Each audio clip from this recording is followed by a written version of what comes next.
Brother, now I have 5 babies, 5 children that I know of. Eh? I have 5 children that I know of. And I said, as I said in the one discussion I had with one guy, I said, and these children, you don't invite them, they just get crushing. When you say I don't want children, that's when they come. It's like they are saying, Nini Kampup will show you. No, I don't want children. Now I'm good. Yeah. They cry at night. They do this. I don't want children.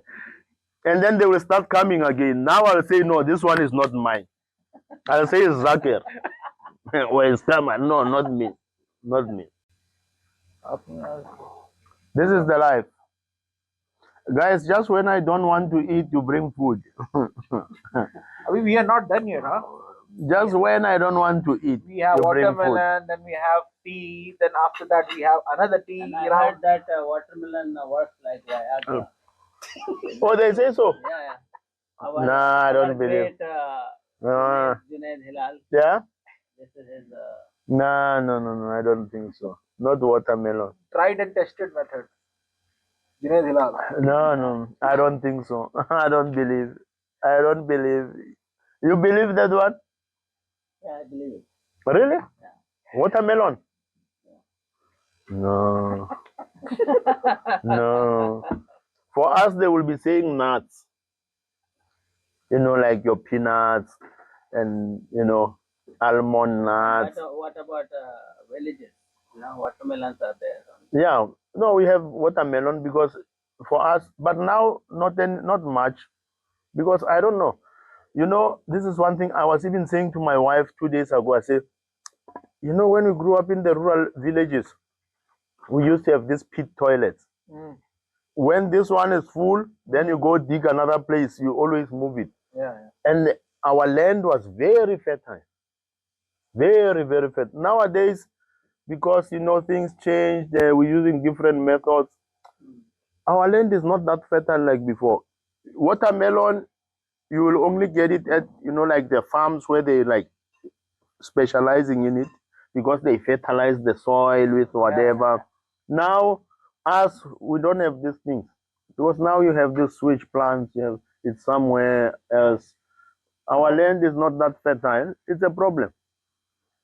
Usually they use cow dung, buffalo dung, but it's not much even now. When I look like out of 100 houses that used to have cattle in the yard when we grew up, only 5 now today. People today, they only believe in money. They want money. They don't want to look after animals and this. No. Actually, having animals on the farm and it's really good. It's really good. For you. Yes, in so many ways.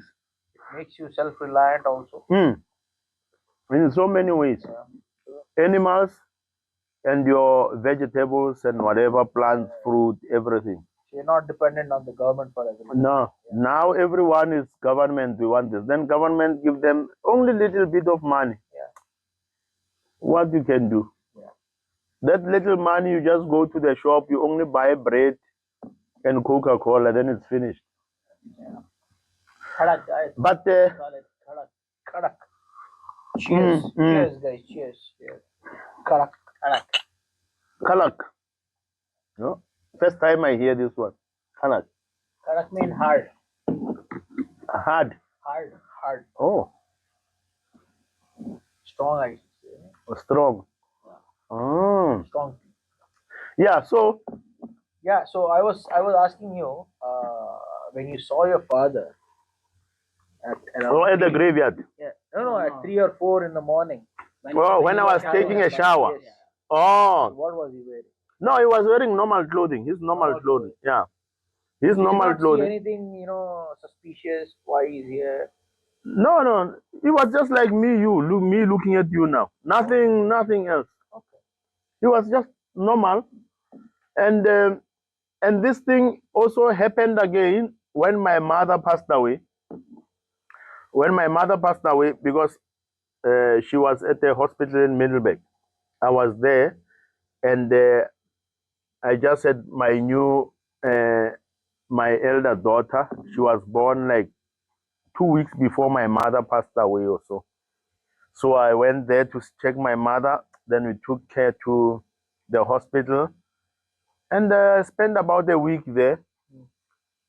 Then I went back to my place of work, and I was also starting, side hustle, doing construction, building, apartment, sell and house and sell and all this. So it was the next day I had gone back, and I was walking through the new house that we're building, like 3-bedroom, double garage, living room. So I entered from the living room area, but there's no roof yet. Yeah? So it's just side walls. So as I to enter into the corridor, it's a long corridor, with bedrooms to the side. One bedroom to the right, one to the left, and another one further down. That is the main bedroom. So as I enter the corridor, just entering, I see my mother coming. And it was like 4 in the afternoon. How? The sun is up here. Here's my mother. And that time, my mother is in hospital. I see my mother, she's coming this way. Because usually these things, they happen when you least expect, obviously. So I'm looking. Oh, and she's like, you see from the camera, like 3 meters from me. She's coming, she's like looking at the rooms. She's looking everything. She looks at me, she smiles. But when my mother, she was about to die, she had lost a lot of weight, because of cancer. So, but when I see her, she's in her original, healthy body and all this, just wearing her African clothing. And then she's just walking. And then she walks past me. She looks at me, smiles. And then she's like going. And then gone, disappear. But then when my mind comes and says, oh, let me really focus. Okay, already she's gone. Then I just saw my mother. Then I remembered that time when my father passed away. I took the shower. My father was standing outside. And then they told me my father died. Then I said, no, let me call. Let me call the hospital. I called the hospital. No one is answering. I think I spoke to my cousin. His name is Hagai. I said, I know, your mother is still at the hospital, still looking good. Okay, fine. I said, I'm calling the hospital, they are not picking up the calls. We called the hospital. Oh, okay. No, they say your mother is still here.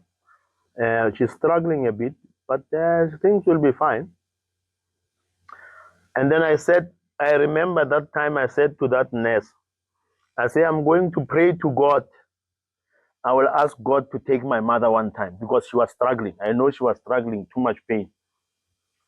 But I don't tell my cousin that I just saw my brother. I just saw my mother. Then I said to the nurse, this is what I'm going to pray. Then the nurse said, no, ask God to heal her so she can spend more time with you. I said, nah, she's tired. She's very tired. I'm going to ask God tonight. I'm going to ask God to take her. Habibi, walked through. I was talking to these construction guys, everything, because we're building 2 different houses. And then, fine, maybe an hour or so, I left. I went to my apartment. I was there. Then that evening, I said, I remembered, I must pray. Habibi, I remember I took shower, everything, because tomorrow I must go to work. I prayed. I just said, God, please, take her. She struggled this enough. I don't want to see her suffer more than this. I sleep. 2 a.m. I receive a call. They say, your mother just passed away now. I said, good. It was the nurse from the hospital. When she called, it was a white lady, I remember. She said, hey, your mother, she just passed away right now. I said, oh, thank God. God has answered my prayer. I'll come now. He said, what? What are you saying? Are you happy that she's dead? I said, I'm very happy because she was struggling. He said, oh, first time I hear this. I never looked at it that way. Okay, I said, okay. Okay, I'll call my sisters and this, and then I call every one of them. Then I pack everything. go home. Then we prepare for my mother, the burial, everything. It went smooth. We buried her. Even with family, you have politics, families. But for me, I did not care much. I just wanted to bury her, Khalas, so she can rest. You did not have any such observance that your father did with her? No, with her, no. No, it was just okay. Yeah, it was just okay. But all along, the one thing I was happy about was that, I'm the one who prayed for God to take her. And within the same night, God took her. So I was happy. I said, okay, so God listened to me. I thought God listened to me. So I said, I don't think I prayed, even if maybe it's a coincidence, but I prayed, I asked God to take her. God took her. I don't think God will take her to a bad place. It must be a better place. That's what always, comforts me. I said, because God answered my prayer and is so merciful. I know He's very merciful. I asked Him to take her. He took her same night. And I had seen my mother in her original healthy body. Remember, 4 p.m. in the afternoon. I said, okay, maybe that also was a sign that things are looking good. So I did not even cry like my father, as I did with my father, because it was this thing, it used to comfort me so much. But yes, then we buried her, and then now it was all about working. Remember now, just to go back, I had a job with the petrochemical in the company, and then that guy from the mine gave me a job. The guy was a mine, what they call it, not mine manager, mine. He was a mine captain, yeah, who helped me get the job. But you can see he's one of the bosses. They respected him. Imagine 3 times my salary, just like that. They just give me. I was the happiest man around. I was very happy, smiling all the way. Even when I resigned, they say, actually, I'm going to start my own Did you business. pray for that, or this came towards you? I'll tell you something. I wouldn't say I prayed specifically for that. I will be lying. Me, always when I prayed, it's just general. Just sometimes I'm not like being to say I pray for this. I have not really been that type of person. I just took it as prayer is something, it's a must. I must just pray. Pray how? Mainly to thank God for everything. Yeah. I must be grateful. And then whatever is coming my way, it will come. You see, whatever is coming my way, it will come. And I'm the type of person that, like you see, now we start this Kariba world. I think I'll be lying if I said I asked God for specifically for, I don't know, I don't remember, but for this, I don't know. Maybe I did, maybe I don't remember. But always it's just being grateful, because there's so many things to be grateful about. There was a time in my life, even when all of these things happening, I used to be shy to even ask God for anything, because I felt like, because I was exposed to, I've always been exposed to people who are very, very poor. Like some people, they just say, I don't have money, I don't have food, I'm sick, this, but they don't know. I've been amongst people who are really struggling. This person is very sick, poor, no food, cannot even walk to get medication, cannot even walk, 5 meters away from where he or she is to get water to drink. I've been amongst those people. So every time for me, it's been like, okay, me, even if, the 1 month you feel like, how am I going to pay this account? I don't have money. I never really ask for God for anything else because I'm shy. I say, why will I still be asking if I saw people are really struggling? And me, it seems I want to be greedy to ask for more. I just want to ask. Those people are really struggling. And I'll tell you, it's even worse being in Saudi, where I'm working here, and then I can take care of family and this, to even ask, hey, I feel shy, I'm ashamed. Because already I feel like I look at my life all along, the guidance, the protection that God gave me and everything, and then I still want to ask for something. I feel like now I'm taking chances because I know there's people who deserve this. Yeah.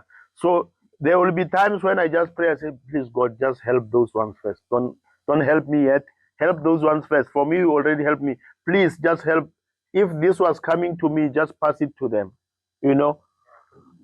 It's also said, that if you be thankful for what you have, God will multiply it. And I believe it. That's how it is. And I'll tell you something. This is like even in real life. Let's say I have a son. Let's say you are my son. I do everything for you. I take to school, everything. And then you still come every time asking for more, other things, more. Then I feel like you are not grateful of what I'm giving because you just want more. Every time you just want more. That's how I feel. But you never came to me and said, Papa or Dad, thank you for ABC. And just apply breaks. Just say thank you for ABC. And then even me, I will say, okay, I think now I must give you more. You are thankful, For me, that's how I look at it. So this is, if you remember, even last night, was it on Thursday night with the meeting? After the presentation, when I said, now with this KaribaWorld thing, we are all set. We are ready now to really prove if this is going to work. For me, even if worst case scenario, we don't have a subscriber, not even one, no one is interested, I don't care. Because for me, I'm still a winner. I'm still a winner because my intention was right. Yeah, because all of us, every time we're looking at things from worldly eye, I say, for me, between me and God, my intention is right. This thing, number one, it will help a lot of people because people need this. I also needed this growing up, and I know people still need this product. And even if we get one person subscribing, we can help that one person. For me, it's a bonus. Yeah. Because the one good thing about it, alhamdulillah, is that now I don't owe someone because maybe they gave me money, they invested, and then now we're not getting anywhere. I don't owe anyone explanation. I don't owe any bank any explanation. It's all money which I managed to save, and this, like even this Monday now, I must pay for this facial recognition and wara. Almost $8,000 I must pay. But I said, you know what? Because we started even having all this scam and what and fraud, cyber attacks, I think maybe it's better to do it right from the onset. Why? This is something that is not only facing us everywhere. The cyber attacks are there everywhere. And I don't want to bring people to the website and then they start having problems and then they talk about KaribaWorld, this, that, this. It's happening now in South Africa. A lot of these recruitment agencies, I see the fly here, brother, where they are being taken advantage of. People use them. They say they advertise jobs like in the mining industry. They go to the neighboring countries, maybe because they are struggling. Then they take all their children. They say, no, we have jobs for them in South Africa in the mines. But it's all this illegal mining. Then you have your son. You're thinking your son is working proper. You're getting the money, but your son is stuck underground in the mine 24 days, 24 hours a day, 7 days a week. He's not even coming out. For 4 months, he's stuck there. It's like, slavery. Yeah. So now that has come to the light, and now they are busy with this. So I didn't want to have the similar thing whereby people come to the website, they say we are recruiting, and then this thing starts happening here. So I rather, at least, let's say, if someone create the account, let's have your facial recognition, let's have your ID, email verification, at least something. If those are not done, it means our website is just open to any attack. Correct. Yeah, and we cannot let that. So even if in future something happens, government, whatever they ask, we say, but this we tried, we did this little bit, we tried. And also, Nonkululeko has sent us a detailed, policies, privacy statements, and what policies on users of the those who are using the website, and all of that. Brother, for me, tea now okay, yeah, because this tea, you'll make too many babies, and now I have 5 babies. Brother, now I have 5 babies, 5 children that I know of. I have 5 children that I know of.